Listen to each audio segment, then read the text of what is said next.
एगो तो बड़े मिस्टेक कर दी हम। इस पे तो पुलिस नहीं कार्रवाई करती है, तो क्या कहिए? 58,000 आवासों पे अवैध कब्जा है। 58,000 समझ रहे हैं, वहाँ 58,000, ये तो 5 मामूली, यानी 60,000 आवास। अगर यह सत्र चलती इस बार फरवरी में, तो आप इस मुद्दे को, बिल्कुल इस मामले को हम उठाएंगे। इसीलिए मैं मानता हूँ कि हमारा ये रास्ता थोड़ा सा टेढ़ा है, रास्ता थोड़ा सा लीक से हटकर है, लेकिन इंसान मजबूरी में इन रास्तों पे आता है। ये देखिए, ये आज का पेपर नहीं है, ये कई महीनों नहीं, हमें लगता है वर्षों पुराना पेपर है, जहां स्पष्ट लिखा है, ये इस देश का एक सम्मानित अखबार है, प्रभात खबर में छपा है जी, धनबाद संस्करण में छपा है कि 58,736 आवासों पे कब्जा है, जिनमें तो समझ सकते हैं ये धनबाद का मामला है लगभग 60,000, और यहाँ बोकारो बोकारो नहीं, सिर्फ बेरमो का मामला है 6,000। फिर बोकारो सेल की बात करेंगे तो ऐसे अनगिनत कब्जे हैं। तो हम इसमें हाँ, और एक पेपर दिया गया है, हाँ ये बेरमो वाला, सीसीएल के 5,500 क्वार्टर पे कब्जा है। सीसीएल, ये तो सीसीएल के 5,500 क्वार्टरों पे कब्जा है। तो जो लोग हमें संविधान की पाठ पढ़ा रहे हैं, जो लोग हमें संविधान का ज्ञान दे रहे हैं, उनका ज्ञान इन सब विषयों पे क्यों नहीं है? ये कौन सा संवैधानिक कार्य है? 60,000 आवास पे कब्जा, 5,500 आवासों पे कब्जा, तो ये तो दुर्भाग्यपूर्ण है। बेरमो में, धनबाद में, बोकारो में असंवैधानिक कार्य, बल्कि पुलिस प्रशासन के संरक्षण में असंवैधानिक कार्य हो रहा है। तो अगर कोई संविधान को तार तार कर रहा है तो संवैधानिक लोग कर रहे हैं। यहाँ पे क्या कुछ मामला है? देखिए, जब हमारी जनता पे समस्या आएगी, हम उठ के आएंगे। 2 बजे रात को भी हम इसीलिए आए थे कि उस समय प्रशासन हमारे जो यहाँ रैयत हैं, ग्रामीण हैं, विस्थापित हैं, उनके साथ दुर्व्यवहार कर रही थी। आप पे आरोप लगाया जा रहा है कि आप अवैध कब्जा कर रहे हैं। हम कब्जा काहे करेंगे जी? हमको इन सब घर में हमको रहने का कोई शौक भी नहीं है, हमको क्वार्टर का कोई शौक नहीं है। हम गांव देहात में रहने वाले लोग हैं, वो गलत तरीके से चीजों को प्रस्तुत कर रहे हैं। यहाँ मामला ये है कि ग्रामीण लोग, चूंकि यहाँ जो ग्रामीण लोग हैं, जो रैयत विस्थापित हैं, ये उनकी लड़ाई है, ये उनके स्वाभिमान की लड़ाई है। यहाँ लगभग 5,500 क्वार्टर ऐसे हैं जिनमें लोग अवैध तरीके से रहते हैं। ये मामला यहाँ महत्वपूर्ण है। तो इसी को लेकर ग्रामीण लगातार आवाज उठा रहे हैं, लेकिन कोई इनकी आवाज को सुन नहीं रहा था। तो ग्रामीणों को हमने ही कहा कि अगर सही रास्ते से सीधी अंगुली से घी नहीं निकल रहा है तो अंगुली को टेढ़ा कीजिए, आप भी क्वार्टर में घुस जाइए। अपने प्रशासन आएगी, मीडिया मैनेजमेंट आएगी, और जरूरत पड़ता हम भी आएंगे। हमको इन सब क्वार्टरों की कोई आवश्यकता नहीं है। तो दरअसल मामला ये है, 2 बजे रात को कोई यहाँ क्वार्टर कब्जा करने छूट जाता है जी? दिन में 2 बजे रात को हम आए थे कि पुलिस प्रशासन यहाँ मनमानी कर रही थी। जो यहाँ लड़के थे, रैयत हैं, जो विस्थापित लोग हैं, उनके साथ बदसलूकी की जा रही थी। उसी घटना को सुनकर हम रात 2 बजे आए थे, और फिर हम अपना क्षेत्र में चले गए। हम नवाडी में जनता दरबार लगाए, हम डुमरी में जनता दरबार लगाए। हमें फिर सूचना मिली कि फिर एसडीओ महोदय भी आके यहाँ मनमानी करने लगे हैं, तो फिर हम उठ के चले आए।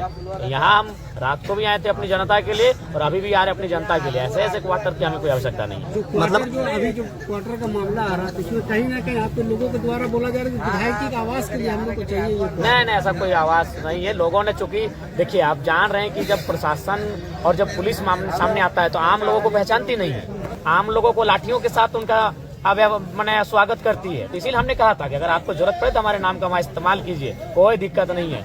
मतलब ये माना जाए कि अब मामले को जनता तक पहुंचाने के लिए बस आपका नाम कितना किया जाए? बिल्कुल नेशनल मीडिया तक पहुंचाने के लिए किए, तो नेशनल मीडिया तक ये मामला गया है। ये मामला पूरे राज्य में, पूरे जिले तक गया है। इस मामले को हाईलाइट करना मेरा मकसद था।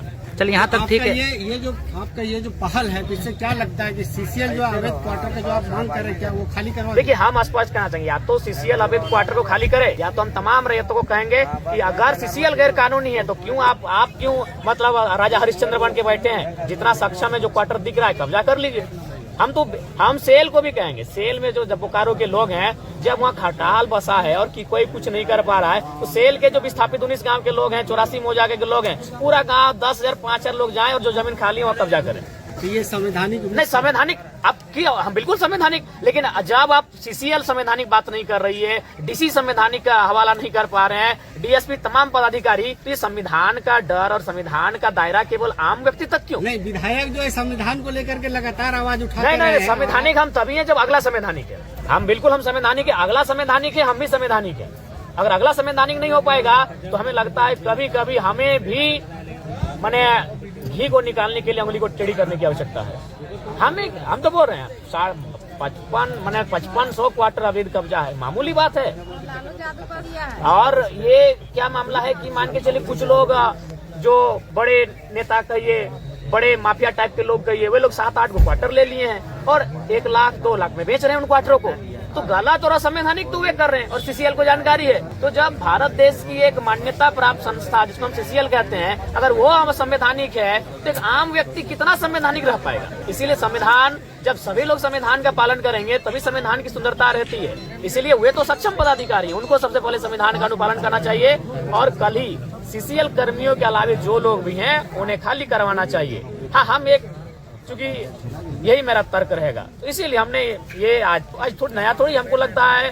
इससे पहले भी कुछ दिन पहले चंद्रपुरा में, आज कभी बीटीपीएस में तो कभी आपका मकोली में इस प्रकार की घटनाएं घटती है कि जब गांव का आदमी क्वार्टर में जाता है तो उनको दुत्कार किया जाता है और जब कोई माफिया प्रवृत्ति का संरक्षण लेके आता है तो उसको 1 नहीं 7-8 क्वार्टर दे दिया जाता है। तो एक्चुअली से लोगों की बात कोई सुन नहीं रहा था और सही रास्ते से कोई सुन नहीं रहा था। तो मानते हैं ये रास्ता थोड़ा टेढ़ा था, लेकिन मामले को हाईलाइट करने के लिए ऐसा करना पड़ा।